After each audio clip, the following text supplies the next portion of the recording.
نفسي بنور من فؤادي حينما رددت. Assalamualaikum warahmatullahi wabarakatuh. Bismillahirrahmanirrahim. Alhamdulillahi wa sallallahu ala nabiyyihi wa mustafahu Muhammadin wa alihi wa sahbihi wa muqri'il qur'ani ma'a muhibbihi wa ba'du. Sahabat lentera hakiki yang dirahmati oleh Allah, alhamdulillah, nikmat yang terbesar yang sekarang yang patut kita syukuri adalah bahwa kita bisa dipertemukan kembali dengan bulan agung, yaitu bulan suci Ramadan.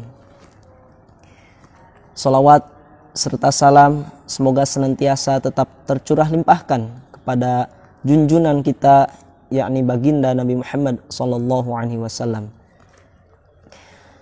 Meskipun di tengah pandemi yang masih menimpa negeri kita tercinta ini, jangan dijadikan alasan untuk kita tidak maksimal dalam beribadah kepada Allah Subhanahu wa ta'ala.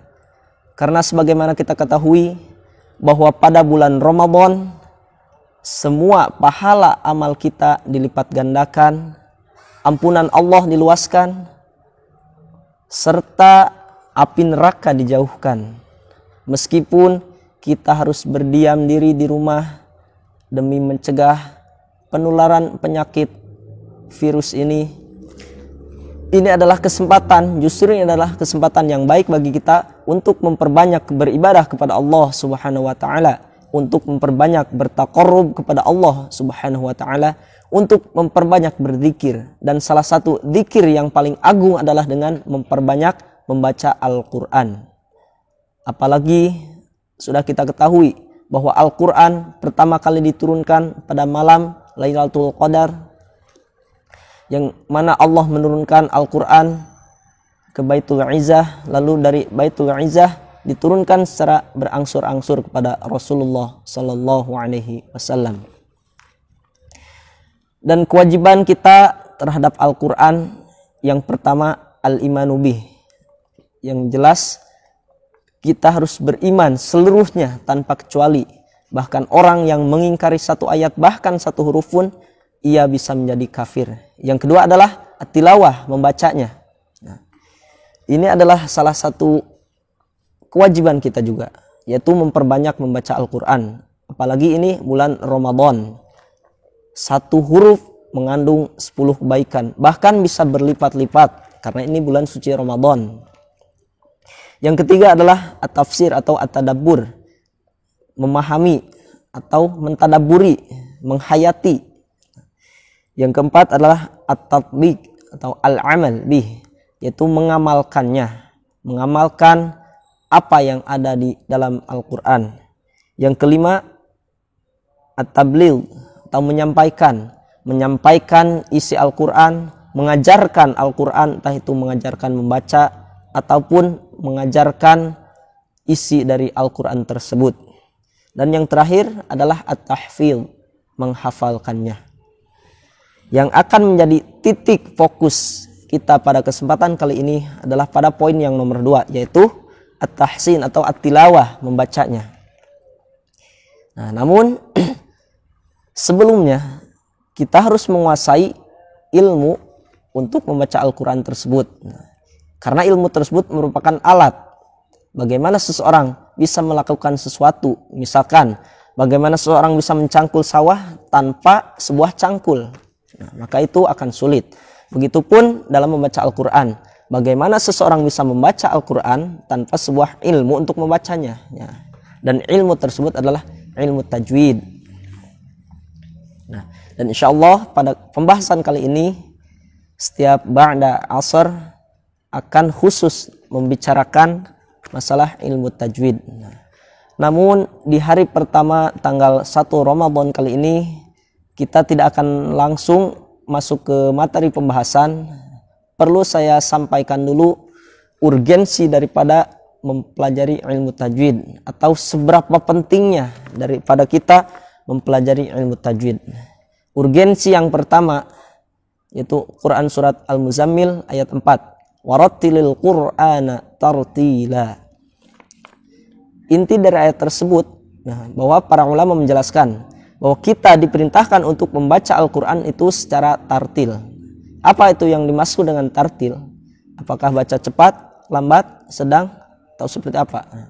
Ternyata para ulama menjelaskan bahwa yang dimaksud dengan tartil adalah bahwa kita membaca Al-Quran itu harus baik dan benar sesuai ilmu tajwid. Yang kedua adalah hadis Nabi SAW, khairukum man ta'allamal Qur'an wa 'allamahu. Sebaik-baik kalian adalah orang yang mempelajari Al-Quran dan mengajarkannya.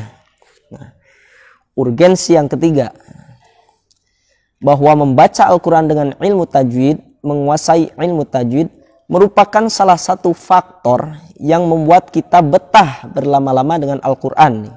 Berbeda seseorang yang membaca dengan ilmu tajwid yang sudah lancar dengan seseorang yang masih terbata-bata. Orang yang sudah lancar membaca satu ayat, satu halaman, satu juz, dua juz, dan seterusnya mungkin tidak akan terasa. Berbeda dengan kalau kita misalkan masih membaca dengan terbata-bata, mungkin akan cepat merasa bosan. Baca satu halaman, dua halaman, ingin segera menutup Al-Quran, terus mengganti dengan gadget. Mungkin seperti itu. Dan yang selanjutnya, urgensi yang keempat. Al-Imam Ibnul Jazari berkata dalam Al-Kitab Manzumatul Muqaddimah, wal akhdhu bit tajwidi hatmul lazimu man lam yusahhihil Qur'ana athimu li'annahu bihil ilahu anzala wa hakadha minhu ilaina wasala. Nah, jadi pada hakikatnya ilmu tajwid itu berasal dari wahyu yang Allah turunkan kepada Rasulullah melalui perantara malaikat Jibril. Terus Rasulullah mengajarkan kepada para sahabat mengajarkan kepada para tabi'in mengajarkan kepada para tabi'un tabi'in, begitupun seterusnya sampai kepada kita. Nah, dan itu membacanya harus dengan ilmu tajwid. Urgensi yang kelima, yaitu bahwa kita apabila membaca Al-Quran tanpa ilmu tajwid, apabila kita salah mengucapkan huruf, bahkan salah mengucapkan harokat, tertukar misalkan antara harus dibaca fathah atau dhammah, itu bisa berakibat fatal, bisa saja dapat merubah arti. Nah, makanya ini penting sekali bagi kita untuk mempelajari daripada ilmu tajwid. Nah, dan insya Allah selama bulan suci Ramadan di channel Lentera Hakiki, insya Allah bisa Anda saksikan. Mari kita sama-sama sedikit demi sedikit belajar membaca Al-Quran dengan ilmu tajwid supaya bacaan kita lebih baik, dan lebih makbul insyaallah. Mungkin pada pertemuan pertama ini di hari yang pertama bulan Ramadan dicukupkan sekian. Insyaallah besok kita akan lanjutkan kepada materi pembahasan daripada ilmu tajwid, mulai dari makharijul huruf, sifat-sifat huruf, hukum-hukum, waqaf ibtida, dan gharib-gharib yang ada di dalam Al-Quran insyaallah. Nah, supaya lebih berkah, supaya ilmunya nyambung, simak terus videonya dari awal sampai akhir, jangan sampai ketinggalan di channel Lentera Hakiki. Bagi Anda yang belum subscribe, silahkan subscribe dulu channelnya supaya tidak ketinggalan video-video terbaru dari kami. Sekian yang dapat saya sampaikan. Hadanallah wa iyyakum ajma'in. Barakallahu fikum. Assalamualaikum warahmatullahi wabarakatuh. شرقت نفسي بنور من فؤادي